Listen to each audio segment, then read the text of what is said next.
اگر ہم مزید آگے بڑھیں تو ہم دیکھیں گے کہ اللہ کے تمام پیغمبروں کا پیغام ایک ہی تھا، اور وہ یہ تھا کہ صرف اللہ کی عبادت کریں۔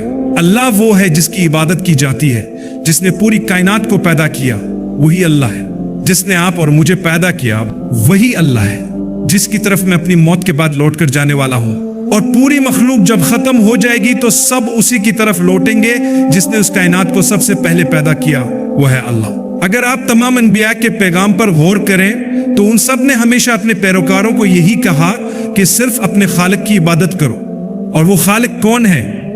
وہی اللہ ہے، وہی معبود ہے، اللہ کے سوا کوئی اور نہیں۔ اللہ کی کسی بھی صفت میں کوئی اس کے برابر نہیں ہے، نہ ہی اس درجے پر ہے جو اللہ کے پاس ہے۔ اللہ کی کوئی حد نہیں ہے، اللہ جو چاہے کر سکتا ہے، اور وہ لگاتار اپنی مرضی کے مطابق کرتا رہتا ہے۔ زمین پر کچھ بھی اس کے حکم کے بغیر نہیں ہوتا، وہ ہر چیز کے بارے میں جانتا ہے اور اسے ہونے دیتا ہے۔ یہ سب اللہ کے کنٹرول میں ہے، لیکن یہ سب ہمارے لیے ایک آزمائش کا حصہ ہے۔ زندگی مختصر ہے، ایک دن اچھا ہوتا ہے، ایک دن برا ہوتا ہے، ایک دن آپ کے حق میں ہوتا ہے اور ایک دن آپ کے خلاف۔ اگر آپ کا اللہ کے ساتھ تعلق مضبوط ہے تو اچھے دن کے لیے الحمدللہ اور برے دن کے لیے بھی الحمدللہ۔ دن میں 5 نمازیں فرض ہیں، اچھے دن میں بھی 5، برے دن میں بھی 5۔ کیا آپ کے پاس یہ ضمانت ہے کہ آج رات آپ خوش رہیں گے، یا یہ کہ آپ آج رات تک زندہ رہیں گے؟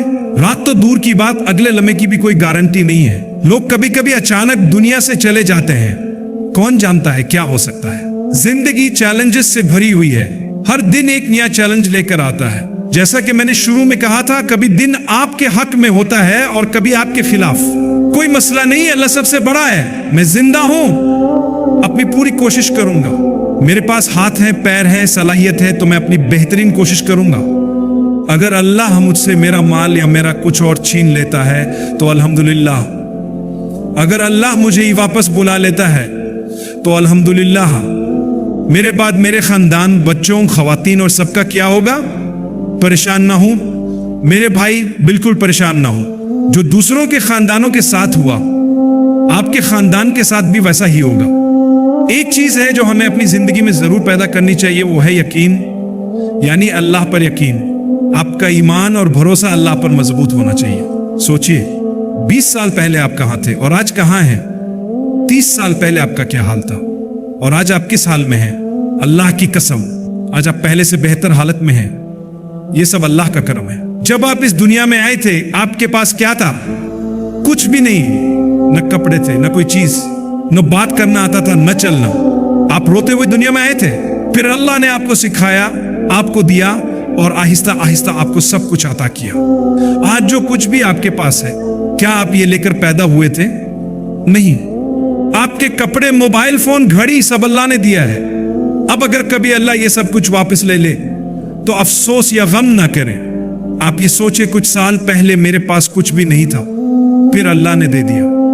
اگر اللہ نے پہلے دیا تو وہ دوبارہ بھی دے گا۔ بس اپنا یقین مضبوط رکھیں اور اللہ پر بھروسہ کریں۔ کل سے دوبارہ شروع کریں، نئے سرے سے محنت کریں اور اللہ پر توکل رکھیں۔ زندگی میں مشکلات آئیں گی، کبھی آپ سب کچھ کھو دیتے ہیں، لیکن یاد رکھیں جتنا پہلے اللہ نے دیا وہ پھر دے گا۔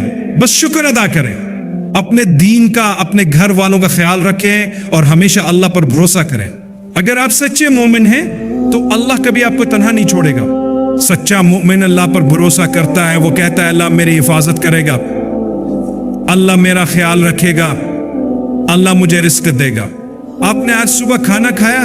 جواب ہوگا ہاں۔ کیا آپ آج رات سے پہلے کھائیں گے؟ جواب ہوگا ہاں۔ ذرا سوچیں، یہاں ہزاروں لوگ ہیں، ملک میں لاکھوں اور دنیا میں اربوں، ہر ایک کو کھانے کی ضرورت ہے، لیکن یہ صرف انسان ہیں۔ زمین پر کتنے جانور ہیں؟ واللہ کھربوں اور بے شمار۔ ہر دن ان سب کو کھانے کی ضرورت ہے۔ اللہ فرماتا ہے زمین پر کوئی بھی جاندار ایسا نہیں جس کا رزق اللہ کے ذمہ نہ ہو۔ اللہ جانتا ہے کب کوئی پیدا ہوتا ہے اور کب مرتا ہے، کہاں رہتا ہے اور کہاں جاتا ہے، سب کچھ اللہ کے علم میں ہے۔ تو اللہ کے لیے یہ ایک چھوٹی بات ہے کہ آپ کو آج ایک پلیٹ کھانے کی عطا کرے جو بہت لذیذ ہو۔ اللہ کے لیے یہ بہت معمولی بات ہے۔ اللہ نے آج اربوں لوگوں کو کھانا دیا ہے۔ آپ کو لگتا ہے کہ وہ آپ کو بھول جائے گا، وہ آپ کو کبھی نہیں بھولے گا۔ اللہ کا شکر ادا کریں، اپنے تعلق کو اللہ کے ساتھ مضبوط کریں۔ اللہ رزق کے دروازے کا مالک ہے،